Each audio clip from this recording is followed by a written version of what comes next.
ఇండియాలోనే #1 varicose veins hospital Avis vascular centre. నమస్కారం. Suman TV ప్రేక్షకులకి దసరా నవరాత్రుల శుభాకాంక్షలు. సో మొదటి రోజు ఎలాంటి అవతారంలో అమ్మవారు మనకు కనిపిస్తారు, పాటించవలసిన నియమాలు, పఠించవలసిన మంత్రాలు, ఆచరించవలసిన నియమాల గురించి మనకు తెలియజేయడానికి ప్రముఖ ఆస్ట్రాలజర్ బ్రహ్మశ్రీ నందిబట్ల శ్రీహరి శర్మ గురువు గారు ఉన్నారు. నమస్తే గురుగారు. వాగర్థావివ సంపృక్తౌ వాగర్థ ప్రతిపత్తయే జగతః పితరౌ వందే పార్వతీ పరమేశ్వరౌ. ఆదిత్యాయ చ సోమాయ మంగళాయ బుధాయ చ గురుశుక్రశనిభ్యశ్చ రాహవే కేతవే నమః.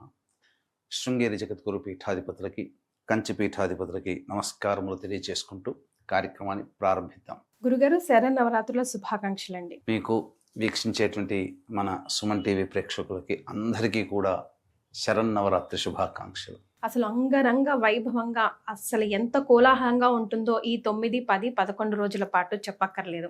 సో నవరాత్రుల్లో భాగంగా మొదటి అవతారం, పాటించవలసిన నియమాలు, పఠించవలసిన మంత్రాలు, అలాగే ఆరాధించాల్సిన విధానం గురించి తెలుసుకుందాం గురుగారు. తప్పకుండానమ్మా. ఇప్పుడు మనకు ఉన్నటువంటి సంవత్సరంలో 6 ఋతువుల్లో వసంత ఋతువుకి ఎంత ప్రాముఖ్యత, ప్రాధాన్యత, విశిష్టత ఉంటుందో శరదృతువుకి కూడా అంతే ప్రాధాన్యత, ప్రాముఖ్యత. మీరు గమనించుకున్నట్లయితే చల్లటిదనం తగ్గిపోయి వెచ్చదనం అప్పుడే ప్రవేశిస్తుంది నవరాత్రులకి, వసంత నవరాత్రుల్లో. అలాగే తేమ అంతా తగ్గిపోయి ఒక చల్లటి వాతావరణంలోకి అడుగు పెట్టబోతున్నాం ఈ శరన్నవరాత్రులు. కాబట్టి మనసంతా ఆహ్లాదకరంగా ఈ 2 ఋతువుల్లోనే ఎక్కువగా ఉంటుంది. గమనించండి, వసంత నవరాత్రులకి, శరన్నవరాత్రులకి. ప్రధానంగా ఈ శరన్నవరాత్రులు ఉన్నప్పుడు మనం చూసుకుంటే అమ్మవారి యొక్క ఆరాధనే చాలా విశేషంగా కనిపిస్తుంటుంది.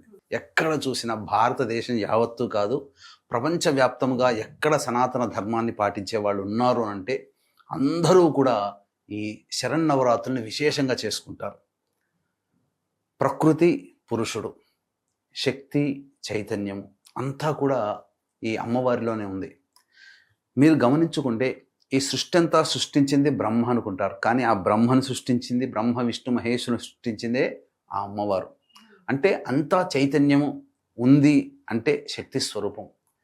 మీరు గమనించుకుంటేనమ్మా ఒక మహత్యం ఎప్పుడు కూడా కనబడుతుంది ఈనాటికి కూడా. గురుగారు, మీరు ఏ పురుష దేవుడి యొక్క చిత్రపటాన్ని తదేకంగా 1-2 నిమిషాల పాటు తదేకంగా చూస్తే అందులో మళ్ళీ స్త్రీమూర్తే కనబడుతుంది. అంటే ప్రసన్నంగా అమ్మవారి రూపమే. అంతెందుకు గురుగారు, ఇప్పుడు చిన్న పిల్లల్ని ఇప్పుడు గెటప్ వేసేటప్పుడు కూడా, దేవుళ్ళ గెటప్ వేసేటప్పుడు ఆడపిల్లలకే మగ దేవుళ్ళ గెటప్ వేయడం మనం చూస్తాం. అంటే ఆ పరిపూర్ణత అప్పుడే వస్తుందేమో అనిపిస్తుంది. ముఖ్యంగా స్త్రీ శక్తి అంతా కూడా ప్రపంచవ్యాప్తమయ్యింది. శక్తి అంతా అమ్మవారి రూపమే. కాబట్టి ఈ శరన్నవరాత్రికి ఒక చాలా ప్రత్యేకత ఉంది. అయితే భారతదేశం అంతటా కూడా అమ్మవారిని వివిధ రూపాలలో, వివిధ ఆచారాలలో కొలుస్తారు.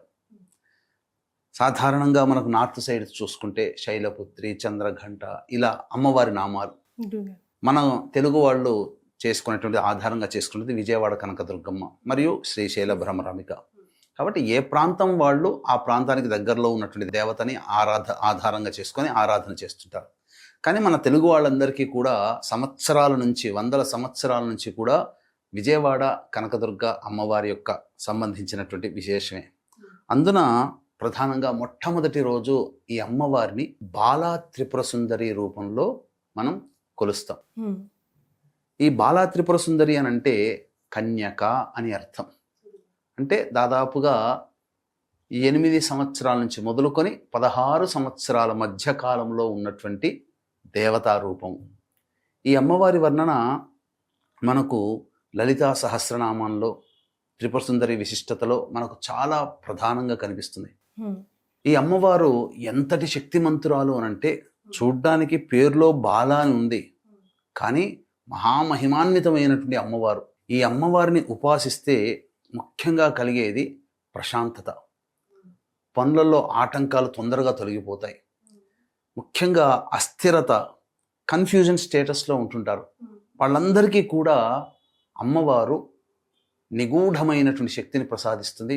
ఏదైనా కానీ ఒక డెసిషన్ తీసుకోలేకపోతున్నామని సందిగ్ధంలో ఉంటుంటారు కదా, అదంతా కూడాను మబ్బులాగా తేలిపోయి కరెక్ట్ డెసిషన్స్కి వచ్చేసేస్తారు ఈ అమ్మవారి ఆరాధన చేయడం వల్ల. ఈ అమ్మవారి శక్తి ఎంతటిదంటే భండాసురునికి సంబంధించినటువంటి రాక్షసుడు ఉండేవాడు. అతనికి 30 మంది సంతానము. ఈ 30 మందిని సంతానాన్ని అర్ధచంద్రాకార బాణముతో ఒకేసారి సంహరించినటువంటి శక్తిమంతురాలు ఈ అమ్మవారు. కాబట్టి మొట్టమొదటి రోజున వీక్షించేటువంటి ప్రేక్షకులు ఈ అమ్మవారిని బాలా త్రిపుర సుందరి అమ్మవారి రూపంలో కొలుచుకోవాలి. లేత గులాబీ రంగు వర్ణము అమ్మవారికి అలంకరణ చేయాలి. అలాగే లేత గులాబీ రంగు వస్త్రాన్ని ధరించాలి. లేత గులాబీ రంగు గాజులు, మట్టి గాజులు ధరించాలి. ధరించి అమ్మవారిని పూజ చేసుకోవాలి. ముఖ్యంగా మొట్టమొదటి రోజు కాబట్టి చాలామందికి సందిగ్ధత, ముందు అమావాస్య మరియు సూర్యగ్రహణం వేరే ప్రాంతంలో కనబడుతుంది, మన భారతదేశంలో కనబడదు. మరి ఇటువంటి సమయంలో మరి ఎప్పుడు పటాలు శుభ్రపరచుకోవాలంటే సోమవారం ఉదయం 3 గంటలకల్లా లేచి కాలకృత్యాదులన్నీ తీర్చుకొని ఇల్లంతా శుభ్రము, పూజా మందిరం శుభ్రము, చిత్రపటాలన్నీ కూడా శుభ్రపరచుకొని ఇక ఉదయం సూర్యోదయం అవుతుండగా దీపారాధన చేసి చక్కగా పూజ అనేటువంటిది ప్రారంభించుకోవచ్చు. ఆ సోమవారం రోజున ఉత్తరా నక్షత్రం ఉంది, వీలైతే ఆ నక్షత్రంలోనైనా ప్రారంభించవచ్చు. లేదు సాయంకాలం సంబంధించి హస్తా నక్షత్రం అనేటువంటిది ఉంటుంది, ఆ రోజునైనా కానీ ఈ సంబంధించినటువంటి అమ్మవారి ఉపాసన ప్రారంభించవచ్చు. సాధారణంగా చాలామంది చేసేటువంటిది ఏంటంటే ఉదయం నుంచి ప్రదోషకాలం వరకు కూడా ఉపవాస నియమాన్ని పాటించి ప్రదోషకాల సమయంలో అమ్మవారి యొక్క ఆరాధన విశేషంగా చేస్తారు. కలశం పెట్టుకోవాలి గురుగారు, ప్రతి ఒక్కరు నియమం ఉందా? కలశం పెట్టుకోగలిగే శక్తి ఉండి కలశం పెట్టుకుంటే 3 కాలాల్లో అమ్మవారికి ప్రధానంగా ఒక కాలంలో షోడశోపచార విధానంగా పూజ చేసిన, మిగతా 2 కాలాల్లో పంచోపచార విధానంగా పూజ చేసుకొని ఇక సూర్యోదయం ప్రభృతి ఈ సంబంధించినటువంటి అఖండ దీపారాధన 9 రోజుల పాటు చేయవచ్చు. లేదా ఈ కలశం పెట్టుకున్నప్పుడు సూర్యోదయం ప్రభృతి సాయంత్రం ప్రదోషకాలం పూజ సమయం అయ్యేంత వరకు కూడాను దీపారాధన వెలిగి ఉండేటట్లుగా చూడాలి. ఇది ప్రధానంగా. కలశం పెట్టుకుంటే కలశంలోనే అమ్మవారి ఆవాహన చేయాలి. లేదు కలశం పెట్టుకునే ఆచారం లేదంటే చిత్రపటము కానీ లేదా చిన్నపాటి విగ్రహ ప్రమాణాన్నైనా కానీ తీసుకొని ఆ విగ్రహాన్ని కానీ మొట్టమొదటి రోజు పూజ చేసేటప్పుడు 9 రోజులు పూజ చేస్తాము అనుకుంటేనే మొట్టమొదటి రోజు పూజ ప్రారంభించండి. ఓకే. ఎందుకంటే మొట్టమొదటి రోజు పూజ ప్రారంభించినప్పుడు ప్రాణప్రతిష్ఠ చేస్తాం. ఇక 9 రోజుల వరకు ఇంకా మళ్ళీ ప్రాణప్రతిష్ఠ అంటూ ఉండదు. 9 రోజులకి ఒకేసారి ప్రాణప్రతిష్ఠ చేస్తాం, మళ్ళీ ఆఖరణ ఉద్వాసన చెబుతాం. ఈ 9 రోజుల పాటు మంత్రాలు అవే మారుతాయి కదా గురుగారు? 9 రోజుల పాటు అమ్మవారి అవతారాలు మారుతాయి, పూజించవలసినటువంటి పఠించవలసినటువంటి శ్లోకాలు మారుతాయి, నైవేద్యాలు మారుతాయి. అలాగే సంబంధించినటువంటి విధానంగా మనం చేసుకోవాలి.